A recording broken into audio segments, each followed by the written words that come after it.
وسط. احنا عمال بلديه قضاء عفق نشتغل 180,000 دينار. احنا لحد الان رواتب ماكو، شلون نشتغل؟ احنا رواتبنا على المحافظه صار لنا 3 شهور لحد الان لسه ما مطينا. زين احنا اللي على المحافظه 3 اشهر رواتب ما مطينا، اذا رواتب ما مطينا احنا شو يردون من عندنا شغل ورواتب ما مطينا. زين لا يردون من عندنا شغل ورواتب ما مطينا، والمواد كلها صعدت. اللي عندك الفاصوليا صعدت، واللي عدت، واللي كذا صعدت. اللي كل شكل ب1000 دينار هسه صار ب 2000 دينار.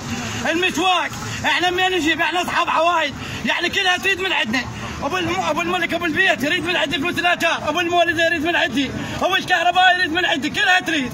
ابو المسواق يريد من عندي. زين انا مين اجيبه؟ وانا عندي 4 نفرات برقمته، انا مين اجيبه؟ وانا اشتغل 180,000 دينار، شهر يطولنا 180، شهر يطولنا 150، شهر يطولنا والله 160. قالوا والله فلوس ماكو، والله قطعوكو. زين انا فوق لاني احط انزل من عندي، منين نجيب؟ وهي المواد الغذائيه صعدت، المسواق صعد، احنا منين نجيب؟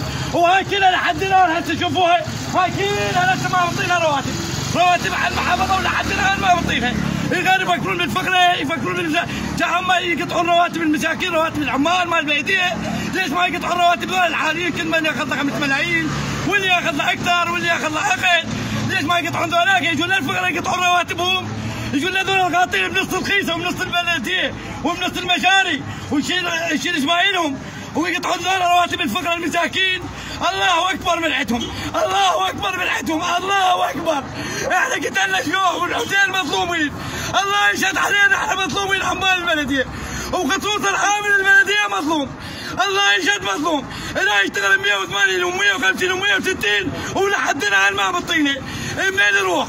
وعنده بلاء، ابو البيت يريد من عنده بالاجار، ابو الملك ابو المولد يريد، ابو الكهرباء يريد، ابو المسواق. زين هي ما شاء الله المسواق صعد، المخضر صعد، المواد الغذائيه صعدت، كلها صعدت.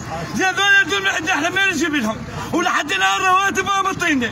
اجينا كلها تريد معنا ما عنده، حاضر علينا بيناتنا الحبات، بيناتنا. زين احنا مظلومين.